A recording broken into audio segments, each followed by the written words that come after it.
bisa dimakamkan. Meninggalnya ibumu hari ini atau besok, rasa kehilanganmu sama. Saya nggak bisa gerak, Mas.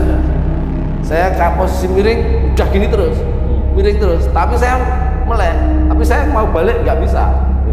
Saya tidur ini terus. Tapi hati saya itu tenang pas waktu itu. Karena apa itu? Aku yakin itu ibu saya.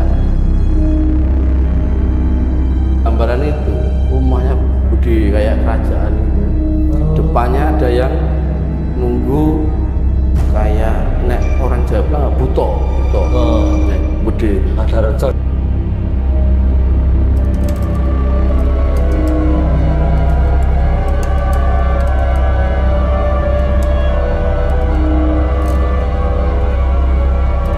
Assalamualaikum warahmatullahi wabarakatuh. Balik lagi di Jos Bloko Misteri bareng saya Jos Aryo. Terima kasih teman-teman semuanya yang selalu mensupport, selalu menonton video cerita misteri di Jos Bloko Misteri channel ini. Semoga kalian semua dalam keadaan sehat dan dilancarkan rezekinya, dan tentunya semua urusannya dimudahkan. Amin. Amin.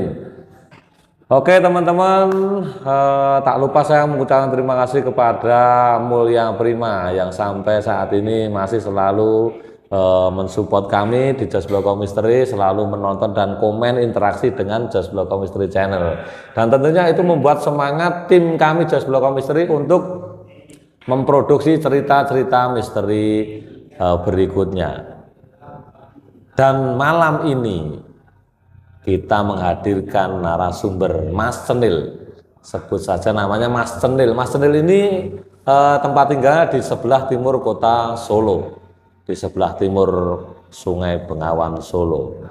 Mas Cenil mempunyai kisah misteri yang akan diceritakan di Jos Bloko Misteri ini, tentang kisah misterinya di saat mendapatkan wangsit berupa petunjuk-petunjuk dari sosok yang tidak pernah nampak, dan digalinya oleh Mas Cenil itu sesuai dengan spiritualitas yang ada.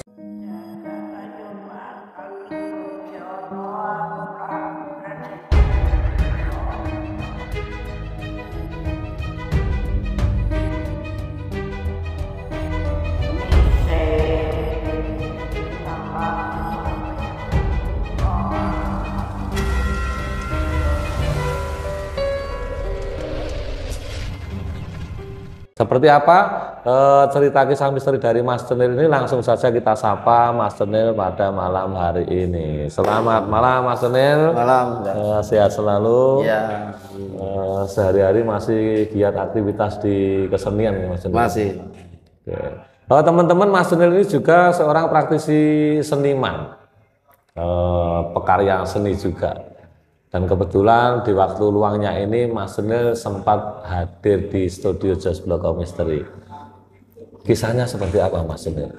Ya, itu awal mula ibu saya itu sakit, Mas.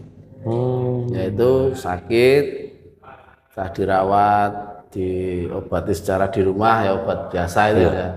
Tapi kok semakin kondisinya itu semakin enggak baik, makin akhirnya dibawa ke rumah sakit, di salah satu rumah sakit di kota Solo juga.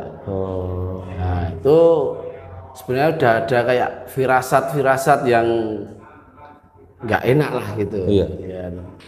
Itu baru pertama dibawa rumah sakit ke satu, yang pertama itu selama 3 hari pulang di rumah nggak ada maksudnya nggak ada perubahan, nggak ada perubahan. Akhirnya di rumah 1 hari bawa lagi ke rumah sakit lain itu. Nah, pas dibawa di rumah sakit yang kedua itu, dari situ nyampe masuk kamar itu ya buat opnam itu Mas. UGD? Ya, bukan di ruangan itu bangsal, bangsal ya itu. Dari situ awal itu udah ada deketnya itu meninggal. Tuh saya melihat tuh kayak orangnya kok kayak nggak wajar tuh. Kok nggak ada yang nunggu, nggak ada itu. Nah itu saya tanya ke perawatnya, Mbak itu bapaknya itu meninggal ya? Iya, iya Pak. Itu tapi keluarganya nggak ada itu. Keluarganya nggak ada, yang nungguin itu ditemukan di jalan dan di atasnya itu ada uangnya dibungkus plastik itu. Nah akhirnya ditemukan warga, dibawa ke rumah sakit itu, akhirnya meninggal di situ. Tapi di atas ada uangnya, ada uang entah berapa nggak tahu. Lah dari situ kok kayak gimana, saya perasaan dah nggak enak itu. Nah ibunya dirawat di situ sekitar 2 hari atau 3 hari itu. Kok ibu saya tidurnya itu kok kayak lelap, enak banget gitu. Sampai ngorok-ngorok. Ya, pikiran saya kan nggak tahu itu medisnya gimana kan, pikirannya udah enakan gitu. Itulah terjadi suatu ketika malam itu, biasanya di rumah sakit itu kan rame. Jam-jam 10 itu masih pada ngobrol sama penunggu lainnya, ngobrol bercerita. Tapi waktu itu jam 10 udah sepi sekali, udah pada tidur, semua tidur, dan saya itu melek sendiri Pak itu. Nah di situ tuh muncullah suatu bisikan ke telinga saya. Itu dia berbisik, ikhlasin, ibumu itu nggak ada, udah nggak ada. Loh, itu apa mungkin saya kecapean nunggu ibu saya kan. Ya pikiran saya kan gitu.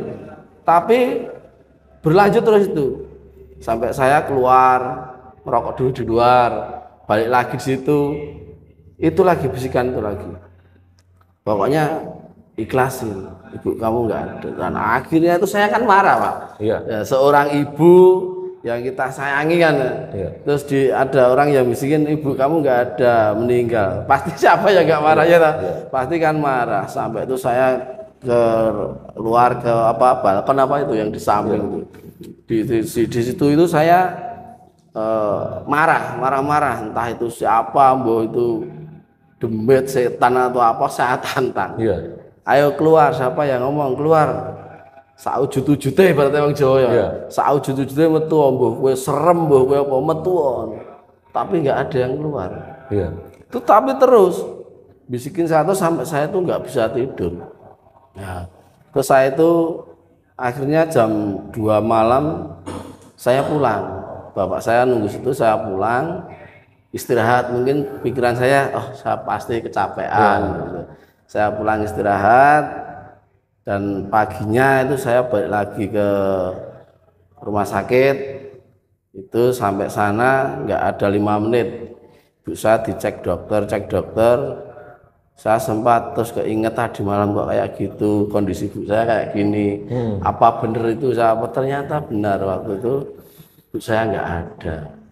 Malam itu juga nggak ada? Paginya. Malam kan saya pulang istirahat, mungkin saya kecapean. Tapi paginya datang, ibu saya udah dicek sama dokter itu. Saya paginya nggak ada. Tuh sampai saya berpikir, terus sampai berapa hari kemudian berpikir, siapakah sosok itu yang membisikin saya itu? Kok kejadiannya nyata, bener gitu loh, sampai kejadian itu. Nah, akhirnya besoknya kan di rumah udah banyak. Itu sebenarnya dari keluarga saya pun, dari kakak-kakak saya itu ada juga yang dikasih kayak kalau orang Jawa itu gambaran, firasat itu. Kok di rumah itu ada peti mati gitu, ada. Iya. Sebenarnya sebelum ibunya meninggal ya? Iya. Nah sebenarnya saya malam itu pun saya juga dikasih gambaran kayak gitu. Setelah dibisikin ikhlas no ibumu gak ono, itu saya tuh ya tidur enggak, melek ya, ngantuk ya Mas ya. Itu ada, itu peti mati itu dia berdiri di samping tembok, di sendeknya itu. Itu di situ. Terus depannya udah dipasangi kayak tenda-tenda, ada kursi yang bisa di situ. Itu real paginya kejadian itu setelah ibu saya meninggal itu dibawa pulang. Itu juga ada di situ peti matinya itu. Persis seperti gambaran saya itu. Sama kakak saya juga ada salah satu, cuma ada peti mati itu. Bisa real peti mati itu bersandar di tembok ini, terus di sampingnya ada apa? Kayak itu keranjang bunga itu. Keranjang bunga sama kayak patok itu apa? Maijan. Ada maijannya itu. Saya sempat sehari itu jadi saya berpikir terus kok kayak gambaran saya. Bahkan orang yang melayat-layat teman saya itu real ada gambaran saya di situ juga ada. Saya gambaran alamnya ya. Saya ngobrol sama ini bener terjadi. Itu. Jadi kayak aura saya kayak terbuka dikasih ini loh besok yang terjadi itu. Nah, itu. Tapi bener saya itu ngobrol sama ini. Jadi saya ngobrol kayak orang blank gitu. Soalnya sambil berpikir loh, kok bener gambaran itu sama yang tadi malam itu kok pas sama gitu loh. Itu akhirnya jam berapa ya? Jam 12 atau jam 1 siang ibu saya dimakamkan. Nah, saya masih merenung berpikir apakah siapakah itu gitu. Dari sosok apakah yang bisikin itu sampai ketika azan maghrib tiba itu ada lagi bisikan itu. Masih ada bisikan itu yang mengatakan meninggalnya ibumu hari ini atau besok rasa kehilanganmu sama. Dan saya mencari kata-kata itu maknanya apa. Saya berpikir, saya bertanya ke teman-teman, nggak ada yang tahu apa kamu yang dikasih itu apa, coba diartikan. Tapi setelah lama saya artikan, ternyata kan benar, kita kehilangan sosok seorang ibu, apalagi ibu kan yang ya kita dirawat dan sama ibu kan, rasa kehilangan itu sama. Meninggalnya hari ini, entah besok, entah kapan, pasti rasa kehilangan itu sama. Kayak gitu. Nah, itu. Nah, dan akhirnya saya setelah itu beberapa hari masih ada itu bisikan. Masih ada lagi. Setelah berapa hari saya masih berpikir ikhlasno. Orang Jawa bilang ikhlasno, ikhlaskan. Ya, itu. Dari situ saya memahami aku harus ikhlas. Kalau benar ibu itu udah nggak ada. Nah, itu. Tapi yang namanya seorang anak itu kan kita akan ikhlas kehilangan ibu itu kan sulit. Tapi setelah kejadian ini bisa nggak bisa kita harus ikhlas. Itu. Dan bahkan sampai berbulan-bulan itu saya terus terjadi mengalami kejadian-kejadian seperti itu. Dalam mimpi itu ibu saya datang gitu. Terus itu ibu saya datang dan pada suatu ketika itu di kamar itu seperti angin besar sekali di dalam kamar saya. Saya juga bingung kipas anginnya kok anginnya segede ini.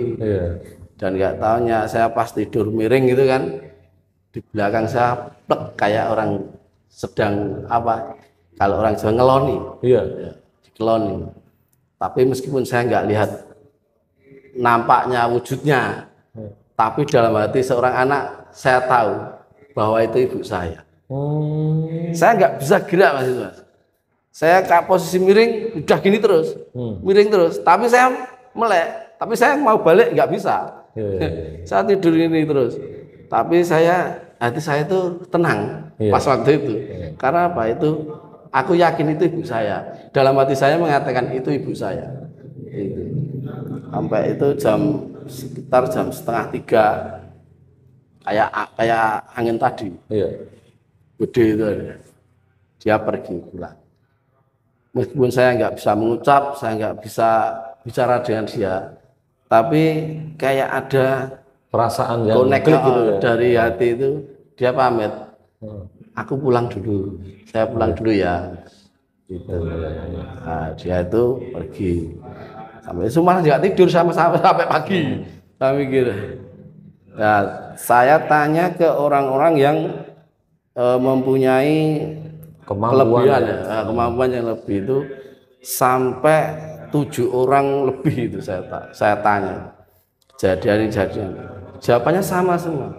Itu adalah anak yang paling disayangi. Bahkan yang saya tanya itu pernah mengalami. Aku juga pernah dikeloni sama ibu saya itu. Jadi anak yang paling disayangi orang tuanya, pasti didatangi. Dan dia mengasih itu kayak gambaran di sananya gitu, dikasih tahu saya. Dikasihkan tahu sama Mas Cenil ya.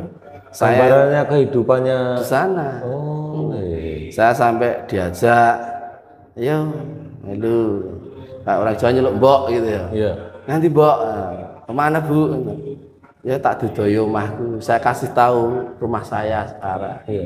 Terus saya masuk di alamnya situ di gambaran itu, rumahnya gede kayak kerajaan itu. Depannya ada yang nunggu kayak orang Jawa bilang buto. Nah, gede. Ada recol di depan itu ya? Ya itu.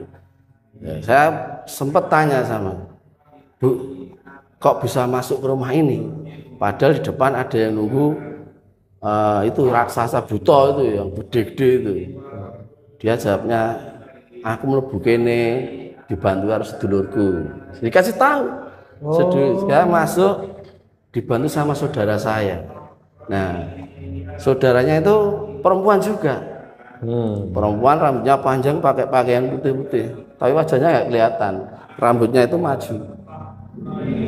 Nah, saya sempat ngucapin ya terima kasih sama itu, katanya saudaranya itu. Iya, saudaranya itu. Kasih itu. Sampai saya itu kagum, rumahnya kok kayak kerajaan. Saya berpikir apakah dia memang sudah ditempatkan di tempat yang enak gitu. Gitu. Ya, sampai sekarang masih saya bingung mencari-cari itu sosok apa yang membawa saya sampai ke situ gitu loh. Iya. Dan memang bener sulit mencari itu. Setiap ada saya mempunyai kesalahan atau saya berbuat salah apa, pasti ada yang bisikin saya itu ada. Bener ada itu. Sampai saat ini? Sampai saat ini dapat gambaran-gambaran yang sebenarnya belum terjadi ya? Lewat dari tempat yang angker ibaratnya. Itu pasti ngerasa ada yang kayak ngasih tahu, oh ini loh. Secara visual juga gimana? Secara visual juga bisa melihat, Mas. Secara visual kadang bisa. Tanpa kita sadari itu bisa nampak, bisa lihat. Tanpa kita sadari bisa lihat. Tapi kalau kita minta lihat ada, tidak bisa. Itu mungkin suatu kayak apa ya? Ya keajaiban lah kalau menurut saya itu, kayak saya itu ada sosok yang mungkin ya itu membantu saya berjalan dalam kehidupan gitu. Ya meskipun saya nggak tahu itu wujudnya apa, selama dia baiklah, berbuat baik, tidak menunjukkan jalan saya ke jalan yang jelek, saya nggak apa-apa, nggak masalah gitu. Tapi real kenyataan tentang kisah ibu itu sampai saya berpikir sampai sekarang, siapakah itu? Nah iya. Mohon maaf Mas Cenil, itu kejadian ibu meninggal kira-kira tahun berapa Mas? Itu tahun berapa ya? Udah anak saya 7 tahun, sekitar 8 tahunan yang lalu. 8 tahun yang lalu. 8 tahun yang lalu. Berarti 2000 berapa itu? 8 tahunan lah, 8 tahun yang lalu. Baru aja berarti ya? Iya, 8 tahun yang lalu. Ya. Terus setelah kejadian Mas Cenil dipertunjukkan atau dilihatkan oleh ibu tadi, sekarang tempatnya di sini dan sini, kondisi Mas Cenil itu dalam gambaran mimpi atau dalam gambaran nyata di saat diajak ibu melihat-lihat? Kalau pengalaman saya ya, itu kalau ditunjukin hal-hal ya itu, saya tidur enggak, tapi melek juga iya, enggak. iya, paham, paham, Nah, iya. itu. Jadi setengah-setengah, tidur enggak, tapi saya Melek juga sadar. enggak ya? Tapi posisi tidur, tapi saya sadar, tahu. Saya kondisi sekitar tahu. Iya, iya, iya. Itu.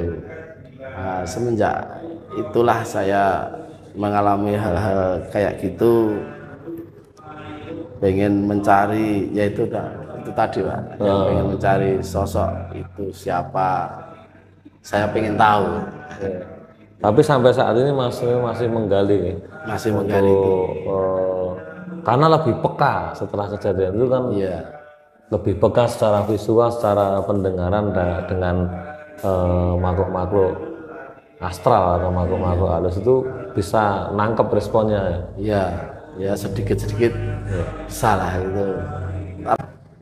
Mas Jenil, mohon maaf nih saya mau tanya, setelah Mas Jenil dilihatkan oleh ibu, almarhum ibu yang di alamnya sana tadi, termasuk ada saudaranya ibu yang mengaku saudara ibu tadi dibawa ke alamnya sana melihat sesuatu di sana itu, Mas Jenil pesan apa yang tertangkap oleh Mas Jenil ini?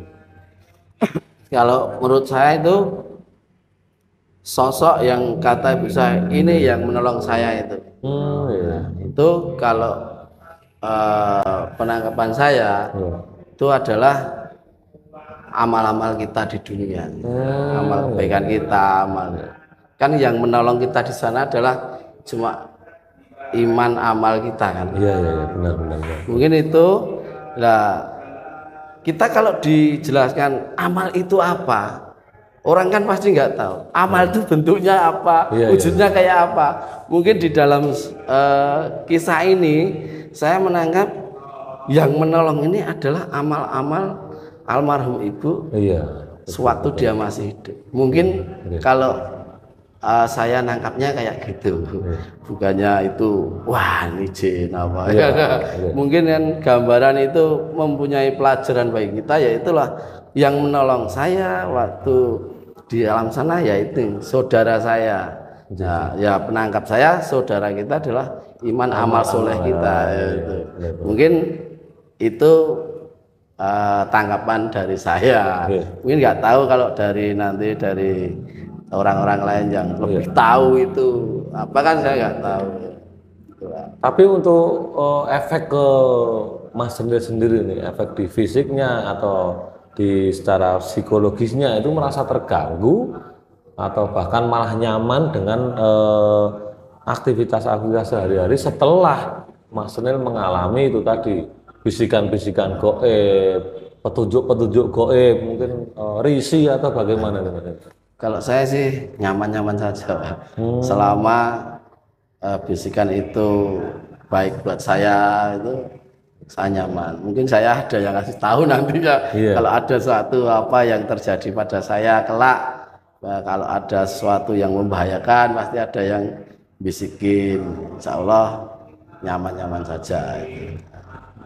Ya mungkin itu pengalaman saya yang tak pernah terlupakan ya, kehilangan seorang sosok ibu yang saya sayangi, saya cintai, ibu yang sudah mengandung saya, merawat saya sampai gede, sampai saya mengalami hal-hal yang di luar nalar ya Pak, itu di luar nalar kita, tapi ya itu suatu pengalaman yang mungkin buat saya nggak akan terlupakan. Iya. Oke, terima kasih Mas Jenil sudah mau menceritakan kisah nyatanya. Mas Jenil setelah ditinggal ibunya. Dan kami Jazbul Komistri turut mendoakan semoga ibu tenang di sana dan ditempatkan di tempat yang lebih baik lagi. Teman-teman, mungkin masih ada lagi Mas Jenil yang ingin disampaikan. Pesan terakhir ya, bukan pesan terakhir, pesan buat teman-teman yang masih mempunyai ibu gitu ya. Sayangilah dia, karena ibu itu adalah seseorang yang tak kenal lelah merawat kita. Sayangi dia, jaga dia, rawat dia. Yeah. Mungkin itu pesan dari saya. Oke teman-teman semuanya, dalam cerita kisah nyata yang dialami oleh Mas Cenil ini, setelah merawat ibunya hingga ibunya meninggal dunia sampai saat ini, Mas Cenil bisa merasakan bisikan-bisikan gaib atau petunjuk-petunjuk dari gaib, masalah-masalah yang akan terjadi, yang belum terjadi itu bisa tertangkap oleh Mas Cenil setelah Mas Cenil mengalami peristiwa ditinggal ibunya itu. Sebelum kita berpisah teman-teman semuanya, jangan lupa like, subscribe, dan share yang banyak agar channel Just Bloko Misteri ini semakin maju dan semakin berkembang. Dan tentunya yang belum subscribe segera tekan tombol subscribe agar kalian semua tidak ketinggalan cerita-cerita misteri berikutnya dari Just Bloko Misteri.